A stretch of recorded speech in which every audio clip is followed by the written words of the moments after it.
Segundo, los tesoros se guardaban en los templos, y si la descripción del arca que aparece en la Biblia tiene algo de verdad, se trataba realmente de un objeto extremadamente valioso.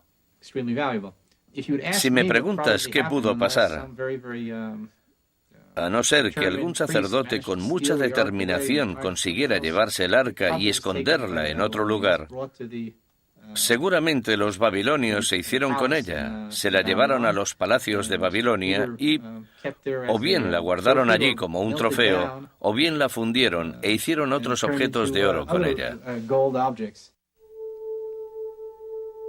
Sin embargo, hay un hecho del que no cabe la menor duda. Existen registros detallados de todos los tesoros que fueron sustraídos del templo y llevados a Babilonia, pero el arca no se encuentra en ninguno de ellos.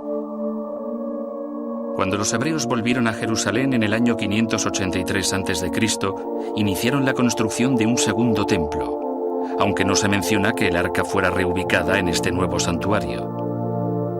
A partir de este momento, no se vuelve a hacer referencia al arca de la alianza en las escrituras del Antiguo Testamento. La creencia de que el arca fue rescatada y escondida en una cámara secreta se ha convertido en el pilar fundamental de una búsqueda que se ha prolongado durante siglos.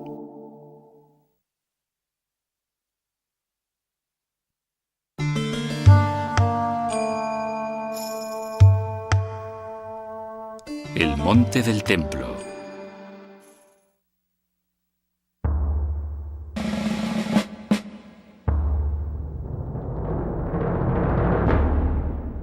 Hace casi 1000 años, las cruzadas cristianas recuperaron el control de Jerusalén de manos de los musulmanes que habían tenido el dominio de la ciudad desde el siglo VII. En el año 1119 de nuestra era, un grupo de 9 nobles franceses que se hacían llamar los Caballeros Pobres de Cristo y del Templo de Salomón llegaron a Jerusalén. Se establecieron en la cima del monte Moriah, donde se había alzado en el pasado el Templo de Salomón. Los caballeros sostenían que su misión en Tierra Santa era mantener libre de bandidos el camino hacia Jerusalén. Sin embargo, raramente abandonaban el monte del templo, y en cambio comenzaron a cavar. Desde fuera de la mezquita de Al-Aqsa, los cruzados empezaron a excavar en la cueva natural que yacía debajo de la roca sagrada. La cueva, según la tradición islámica, se conocía como el Pozo de las Ánimas, un pasadizo que conducía a las entrañas de la tierra y que llevaba supuestamente a un tesoro custodiado por demonios. Los templarios estaban buscando el Arca de la Alianza. El Arca habría proporcionado a los templarios un gran poder político en aquel momento histórico.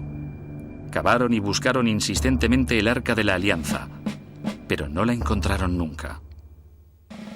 En 1126, los caballeros templarios regresaron a Francia sin la preciada reliquia. Sin embargo, quizá descubrieron algo igualmente valioso. El tesoro de Salomón que hallaron no fue el arca, sino un conocimiento sobre arquitectura que inspiraría una nueva y revolucionaria corriente, el gótico.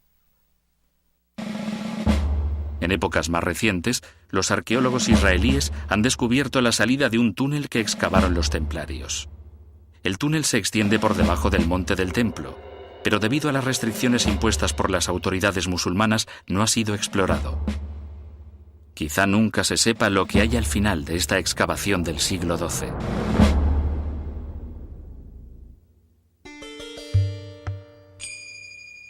¿Acaso podría estar aún el arca escondida en algún lugar debajo del monte? Esta fue la idea que lanzó en 1909 un intrépido aventurero británico llamado Capitán Montague Parker. Durante sus propias excavaciones, el escritor y arqueólogo Neil Silverman localizó la pista de la expedición de Parker.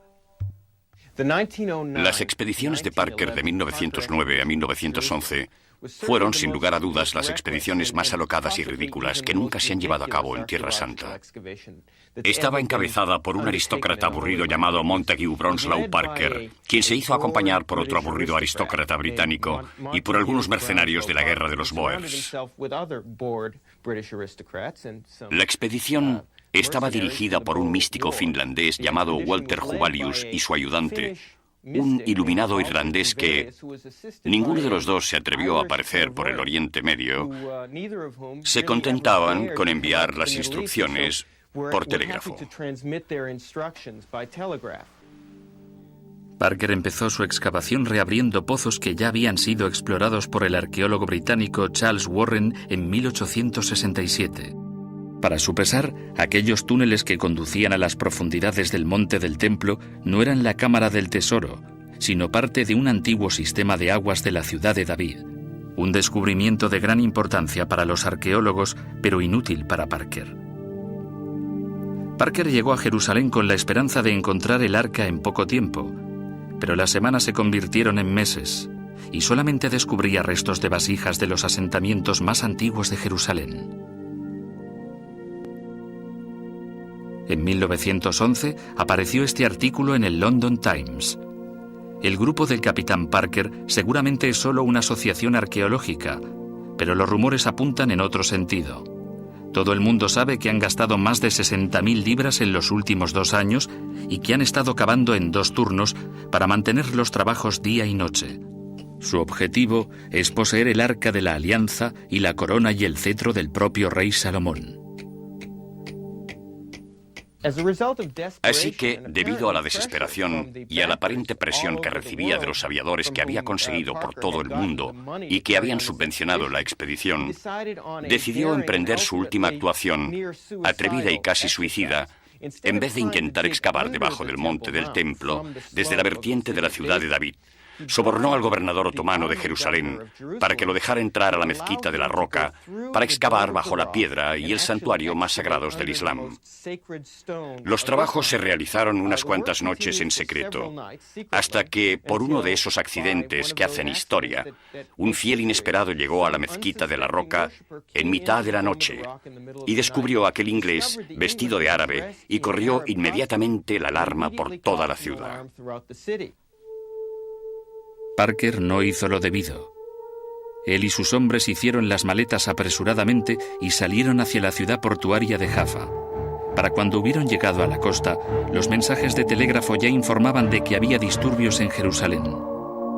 La violencia se extendía a las zonas rurales a la vez que llegaban rumores de que unos infieles habían robado la corona y el anillo de Salomón, la espada de Mahoma y el arca de la alianza. Parker y sus hombres consiguieron embarcarse en un barco privado que había anclado en el puerto y escapar de la situación. La historia llegó rápidamente a todos los periódicos y Parker se convirtió en una persona non grata en todo el mundo. Esta expedición no consiguió nada en realidad, más que revueltas y un sentimiento de rechazo hacia los arqueólogos occidentales. El proyecto de Parker ha pasado a la historia como un gran fracaso y como algo que ha apartado la arqueología de Palestina durante décadas. Para satisfacer las demandas de sus avaladores, Parker decidió volver a Jerusalén. En octubre, volvió a tomar rumbo a Jaffa a bordo del mismo barco en el que se había escapado, pero varios amigos le avisaron de que estaría en grave peligro en el momento en que pusiera un pie en tierra firme, por lo que dio media vuelta.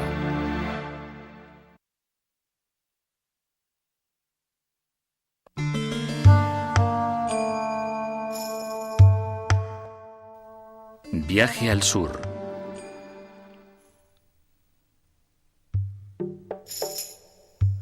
En 1989, un periodista británico llamado Graham Hancock hizo una declaración que sacudió al mundo. La legendaria Arca de la Alianza no estaba perdida, sino a salvo, escondida en una iglesia de Etiopía, a donde había sido trasladada en secreto hacía más de 1000 años. En todo el mundo, solo hay un país en el que encontremos viva la tradición de adorar el Arca de la Alianza. Y ese país, por muy extraño que sea, es Etiopía. Lejano, en el corazón de África, un país antiguo y misterioso. Un país que tiene una población judía.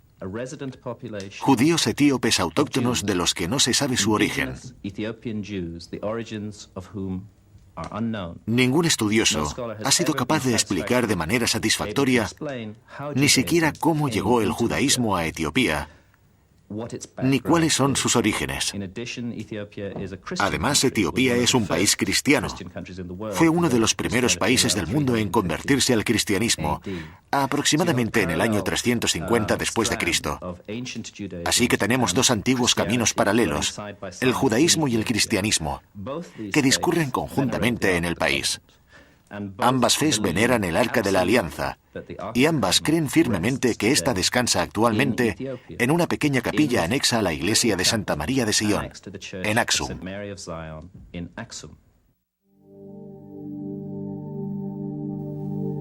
Pero si el arca ha estado en Etiopía todo este tiempo, ¿cómo es que el resto del mundo no se ha dado cuenta de ello?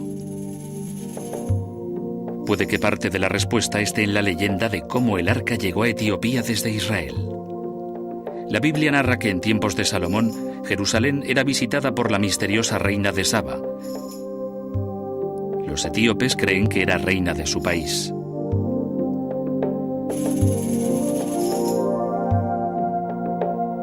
La leyenda del arca y su relación con Etiopía ha sido el objeto de estudio al que el experto y director del Instituto de Estudios Semíticos, el etíope Dr. Ephraim Isaac, ha dedicado toda su vida.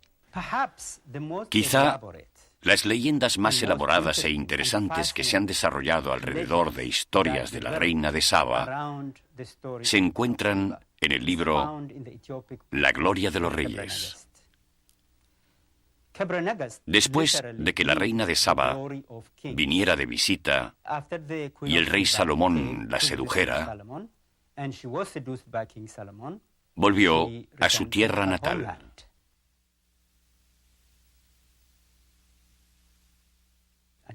Y se quedó embarazada.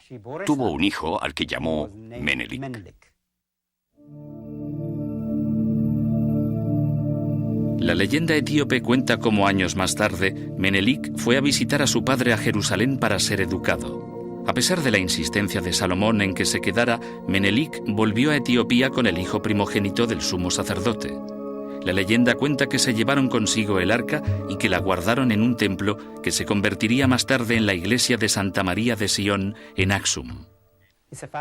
Es una historia fascinante y es fundamental tanto en la tradición de la Etiopía moderna como en la de la antigua Etiopía.